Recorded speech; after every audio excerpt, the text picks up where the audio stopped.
Chapter 4 દ્વિચલ સુરેખ સમીકરણો એનો ભાગ પહેલો નવું ચેપ્ટર આપણે સ્ટાર્ટ કરીએ છીએ ચોથું ચેપ્ટર દ્વિચલ સુરેખ સમીકરણ દ્વિચલ એટલે બે ચલ હું પહેલા વાત કરું એક ચલ સમીકરણ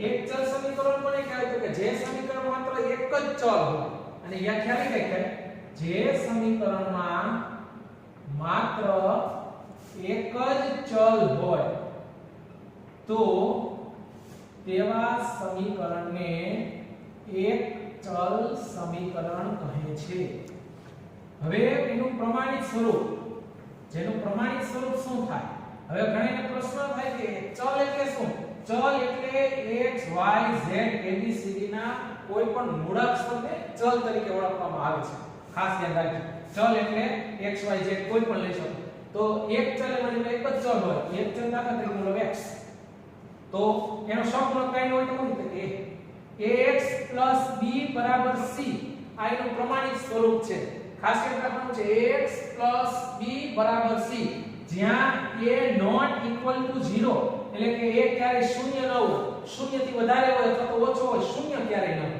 ઉદાહરણ આપીએ તમને 3x 5 7 તમે જોઈ શકો છો આ એક ચલ વાળું સમીકરણ છે જે તમે પ્રાઇમરી ની અંદર શીખી ગયા આના ઉપર એક ચલનો ઉકેલ મેળવતા શીખી ગયા છો બરાબર એક ચલ અહીં x છે આવું y નું છે આમ થઈ સમીકરણ 5y 2 10 આવું સમીકરણ પણ થઈ શકે આમે થઈ શકે √3x વર્ગમૂળમાં 5 જેને રૂટે બોલે તો વર્ગમૂળે બોલે આમે થઈ શકે એક જ ચલ આવે x આ થઈ એક ચલ વાળી હવે આપણે જે શીખવાનું છે એ છે દ્વિચલ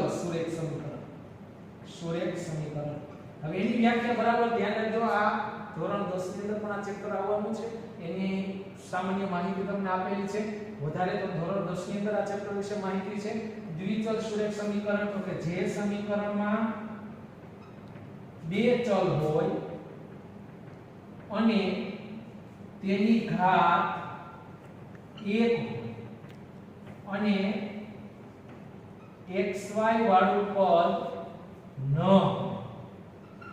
xy ભેગા ન હોય જો xy ભેગા થઈએ તો બંનેની એક એક ઘાત બે ઘાત થઈ જાય તો xy વાળું પદ ન હોય તો તેવા સમીકરણને દ્વિચલ સુરેખ સમીકરણ કહે છે સુરેખનો અર્થ એ થાય છે ઘાત 1 આપણે એનું પ્રમાણિત સ્વરૂપ જોઈએ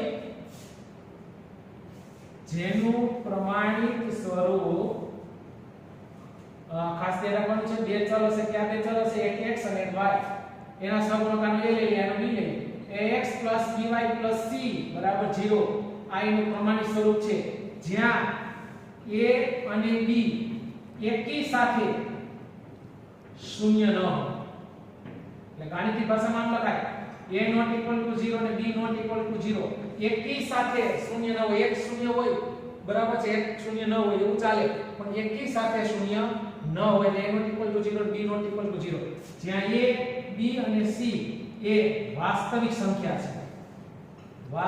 સંખ્યા છે જેને સહગુણક કહેવાય જેને સહગુણક કહે છે આગળ હોય સહગુણક થશે તો આ વાત થઈ દ્વિચલ સુરેખ સમીકરણના પ્રમાણિત સ્વરૂપની પહેલેથી યાદ રાખવાનું છે દ્વિચલનું ax by c બરાબર 0 પહેલા x વાળું પદ પછી y વાળું પદ પછી અચળ પદ પછી બરાબર ને પછી 0 આ એનું પ્રમાણિત સ્વરૂપ થશે જ્યાં બરાબર a અને b એકી સાથે શૂન્ય ન હોય ખાસ ધ્યાન રાખો એક તમને વિકલ્પ આપો આ રીતે નીચેનામાંથી ax by c બરાબર 0 માટે શું સાચું નથી એ વિકલ્પ આવો છે b વિકલ્પ આવો કંઈક છે c વિકલ્પ અને d વિકલ્પ તમને એવું કીધેલું છે કે નીચેનામાંથી ax by c બરાબર 0 માટે શું સાચું નથી એટલે કે આ દ્વિચલ સુરેખ સમીકરણ માટે શું સાચું નથી a not equal to 0 b not equal to 0 બીજો વિકલ્પ એવું કહે છે a not equal to 0 b equal 0 c એવું કહે છે a equal 0 b not equal 0 અને d એવું કહે છે a equal 0 અને b equal 0 આવું કહે છે તો આમાં કયું સાચું નથી તો આપણે હમણાં જ વાત કરી a અને b એકી સાથે ક્યારે શૂન્ય ન હોય તો બરાબર એકી સાથે જ અશૂન્ય ન હોય એટલે શું સાચું નથી તો કે આ બરાબર છે તો a બરાબર 0 અને b બરાબર 0 બરાબર એ સાચું નથી બરાબર છે તો આ રીતે તમે દ્વિચલ સુરેખ સમીકરણની માહિતી થઈ હવે આગળ જોશું પણ આ બધું તમારે તમારી બરાબર નોટપેડ ઉતારવાનું છે એટલે સ્ક્રીનશોટ તમે પાડી શકો છો ચાલો એના પછી સ્વાધ્યાય તમારે 4.1 શીખવો હોય એના માટેની આ પ્રાથમિક માહિતી છે આ બધા જે દાખલા છે એ બહારના દાખલા છે તમારે તમારી ટેક્સ્ટ બુકમાંથી જે રીતે સ્વાધ્યાય ચાલે એ રીતે તમારી ટેક્સ્ટ બુકના દાખલા તમારી ફેરબુકમાં હોમવર્કમાં કરવાના છે ખાસ ધ્યાન રાખવું પહેલો દાખલો નીચેના સમીકરણને પ્રમાણિત સ્વરૂપમાં ફેરવો અને abc ની કિંમત abc સહગુણકની કિંમત મેળવો આ એક માર્કમાં બધા પ્રશ્નો પૂછાય પહેલું સમીકરણ છે 3x 4y 24 અને પ્રમાણિત સ્વરૂપમાં ફેરવવું હોય તો હમણાં જ આપણે વાત કરી દ્વિચલનું પ્રમાણિત સ્વરૂપ છે પહેલા x વાળું પદ બરાબર છે આ પ્રમાણિત સ્વરૂપ છે ax એટલે x વાળું પછી by પછી પ્લસ અચળ બરાબર 0 આ રીતે ફેરવવાનું છે તો આમાં જે સપદ ન હોય પર મૂકવો પડે તો પહેલા x વાળું પદ તો શું છે તો કે 3x પછી by વાળું તો શું છે 4y અચળ ને આ બાજુ ઉપાડીને લ્યો તો 24 આ બાજુ પ્લસ આ બાજુ કેવો 24 થઈ ગયો તો -24 બરાબર છે જો આ એનો પ્રમાણિત સ્વરૂપ હવે એના પર abc શું થાય તો a એટલે કોનો સહગુણક થાય તો x નો કેટલા થશે તો 3 પછી b કોનો સહગુણક છે તો કે y નો પ્રમાણિત સ્વરૂપ મોઢે હોય તો જ આવે કેટલા થશે તો કે 4 c કેટલા થશે તો અચળ પદ y પછીનું છે બધું અચળ કહેવાય y પછી કેટલા દેખાય -24 નિશાની સળી લેવાના છે આ રીતે તમને abc મળશે આ પહેલો દાખલો આ રીતે તમારે કરવાના છે આવા દાખલા બીજો દાખલો 0.2x 0.5y 1.2 ચાલો પહેલા x વાળું એટલે 0.2x પછી y વાળું 0.5y અચળને આપણે લઈ આવો એટલે -1.2 0 ચાલો હવે આને આપણે પ્રમાણિત સ્વરૂપ આપણે યાદ છે એની સાથે સરખાવવું પડે શું છે પ્રમાણિત સ્વરૂપ ax by c 0 સાથે સરખાવતા ચાલો સરખાવશું એટલે તમને abc મળી જશે x બરાબર સાથે સરખાવો a કેટલો મળ્યો તો કે 0.2 એ જ રીતે b કેટલો મળશે બરાબર 0.5 એ જ રીતે c કેટલો મળશે તો કે -1.2 આ રીતે સહગુણક થશે ચાલો એ રીતે ત્રીજું સમીકરણ પ્રમાણિત સ્વરૂપમાં ગોઠવીએ 2x y વાળું સ્ટેપ આ બાજુ એટલે -3y હવે અહીં અચળ પદ નથી તો આપણે અચળ પદ મૂકીશું +0 બરાબર 0 આપણે એનું પ્રમાણિત સ્વરૂપ છે ax by c બરાબર 0 સાથે સરખાવતા ચાલો આપણે સરખાવીએ શું મળશે a કેટલા મળશે તો કે a મળશે 2 b કેટલા મળશે તો કે b મળશે -3 અને c કેટલા મળશે તો કે 0 તો આ રીતે તમે abc બરાબર મેળવી શકો છો આવા દાખલા તમારે સ્વાધ્યાય 4.1 માં કરવાના છે હવે પ્રશ્ન નંબર 2 જોઈએ શું કહે છે નીચેના દરેક સમીકરણને માત્ર પ્રમાણિત સ્વરૂપમાં ફેરવો સહગુણક નથી મેળવવાના માત્ર પ્રમાણિત સ્વરૂપ પહેલા x વાળું પછી y વાળું પછી અચળ ચાલો x વાળું શું છે તો કે 2x y વાળું સ્ટેપ તો કઈ છે જ નહીં જો પદ ન હોય તો y વાળું પદ નથી તો y મૂકીને એનો સહગુણક લેવો 0 હવે અચળ પદ ઉપરની બાજુ લઈ આવો તો -9 બરાબર 0 આ એનું પ્રમાણિત સ્વરૂપ થશે એ જ રીતે બીજો દાખલો 4x 17 બરાબર 0 આને પ્રમાણિત સ્વરૂપમાં ગોઠવો તો પહેલા x વાળું તો x વાળું છે 4x y વાળું નથી તો y મૂકીને એનો સહગુણક 0 વચ્ચે પ્લસ કે માઈનસ કે કોઈ ફેર ન પડે હવે અચળ પદ -17 બરાબર 0 આ એનું પ્રમાણિત સ્વરૂપ ત્રીજો દાખલો 5y 3 આમાં ક્યુ સ્ટેપ નથી તો કે x વાળું સ્ટેપ નથી શું થશે તો પહેલા x વાળું મૂકો તો x મૂકીને એનો સહગુણક 0 એટલે 0x પછી y વાળું છે +5y અચળને આ બાજુ લઈ આવો એટલે -3 બરાબર 0 આ એનું પ્રમાણિત સ્વરૂપ છે એ જ રીતે 8y 15 બરાબર 0 પહેલામાં x વાળું મૂકીએ તો x વાળું શું થશે તો કે 0x પછી y વાળું એટલે +8y -15 બરાબર 0 આ એનું પ્રમાણિત સ્વરૂપ થશે આ રીતે મિત્રો પ્રમાણિત સ્વરૂપ સહગુણક મેળવતા આવડવો જોઈએ આવો તમને દાખલામાં હોમવર્કમાં આપું છું ચાલો મિત્રો હવે તમારે આ રીતના દાખલા હોમવર્કમાં કરવાના છે નીચેના સમીકરણને પ્રમાણિત સ્વરૂપમાં ફેરવો અને abc ની કિંમત મેળવો તો અહીં તમને એવા 6 દાખલા આપેલા છે તો પહેલું કામ તમારે પ્રમાણિત સ્વરૂપમાં ફેરવવાનું પ્રમાણિત સ્વરૂપ એટલે x વાળું પછી y વાળું પછી અચળ પછી બરાબર ને 0 એ રીતે ફેરવી અને પછી તમારે એને પ્રમાણિત સ્વરૂપ જે આપ્યું છે એની સાથે સરખાવી અને abc ત્રણેય સ્વરૂપનું નિશાની સહિત લખવાના છે એવા તમને 6 દાખલા હોમવર્કમાં આપેલા છે એ જ રીતે બીજો દાખલો છે નીચેના સમીકરણને પ્રમાણિત સ્વરૂપમાં ફેરવો 4-5 સમીકરણ તમને આપેલા છે એમાં એકાદ પદ ઘટતું હશે તો એક પદ ઘટતું હોય એ પદ લખી અને એનો સહગુણક 0 લખી અને તમારે આ રીતે પ્રમાણિત સ્વરૂપમાં ફેરવવાનું છે. તો મિત્રો હવે તમારે બરાબર છે બે દાખલા હોમવર્કમાં કરવાના છે. હવે એવો એક દાખલો વધારાનો કરાવું છું. બરાબર છે અહીંયા 3 મોસંબી તથા 6 નારંગીની કુલ કિંમત ₹210 થાય છે. તો આ વિધાનને દ્વિચલ સુરેખ સમીકરણ સ્વરૂપે દર્શાવો. આપણને પ્રમાણિત સ્વરૂપમાં દર્શાવો. પ્રમાણિત સ્વરૂપમાં દર્શાવો એટલે બે ચલ હોય દ્વિચલમાં, એક x ને એક y. તો અહીં તમારે બે વસ્તુની વાત હશે. જો જોઈ શકો છો એક કોની વાત છે તો કે મોસંબી અને એક કોની વાત છે તો કે નારંગી. બરાબર છે. તો ખાલી ધારો કે મોસંબીનો ભાવ x રૂપિયા અને નારંગીનો ભાવ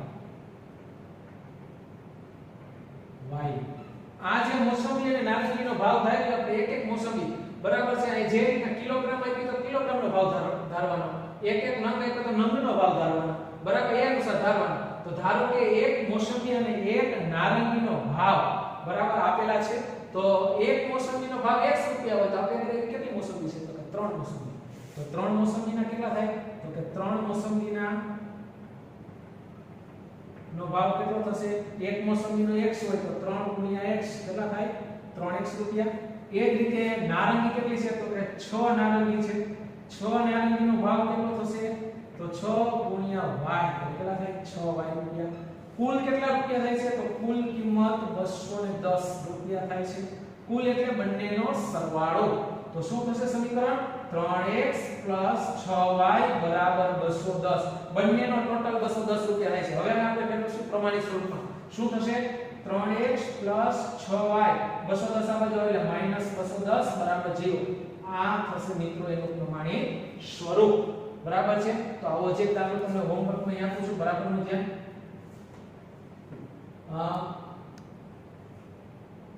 5 પેન અને 7 પેન્સિલ ની કુલ કિંમત 100 રૂપિયા છે. તો આ વિધાનને પ્રમાણિત સ્વરૂપમાં ફેરવો.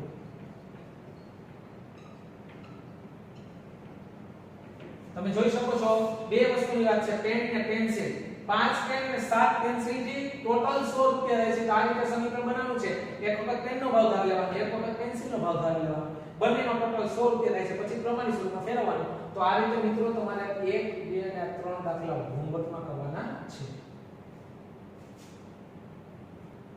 હવે મિત્રો તમને સમીકરણ કેમ બનાવવું, તમને કોઈ એક રકમ આપેલી સમીકરણ કેમ બને આપણે એના વિશે વાત કરીએ. પણ એ પહેલા તમારે આટલા પોઈન્ટ યાદ રાખવાના છે. જો પહેલા એવો શબ્દ આવે તો બરાબર છે બાદબાકી કરીશું. બાદબાકી કરીશું. જો પછી તો આપણે સરવાળો કરીશું, ઉમેરીશું. એટલે ઉમેરીશું. સરવાળો કરીશું એટલે ઉમેરીશું. પહેલા કે તો બાદ કરવાનું, પછી કે તો ઉમેરવાનું છે. વધારો કે તો પણ સરવાળો થશે અને ઓછું કે તો બાદબાકી થશે. આ બે શબ્દ એક જ છે. પછી ગણા કે આટલા ગણા છે તો ગુણીશું. આટલા ભાગના છે તો આપણે ભાંગીશું. હવે આવા 4 પોઈન્ટ યાદ રાખવાના છે. અને જો કોઈની વાત સરખાવવાની વાત આવે કે આની બરાબર છે, આના કરતાની કિંમત આટલા ગણી છે તો વચ્ચે બરાબરની નિશાની કરીશું. તો આ 4 પોઈન્ટ યાદ રાખવાના છે. એક આપણે સમીકરણ બનાવીએ. રામની ઉંમર શ્યામની ઉંમરથી 10 વર્ષ વધુ છે. વિધાનને સમીકરણમાં ફેરવો. ચાલો વિધાન આપણે સમીકરણમાં લખવાનું છે. બે વસ્તુની વાત હશે. જો અહીં તમે જોઈ શકો છો એક રામની ઉંમર અને એક શ્યામની ઉંમર. ધારો કે રામની ઉંમર x, ઉંમર હંમેશા વર્ષમાં. શ્યામની ઉંમર ધારી લો y વર્ષ. હવે શું કહે છે?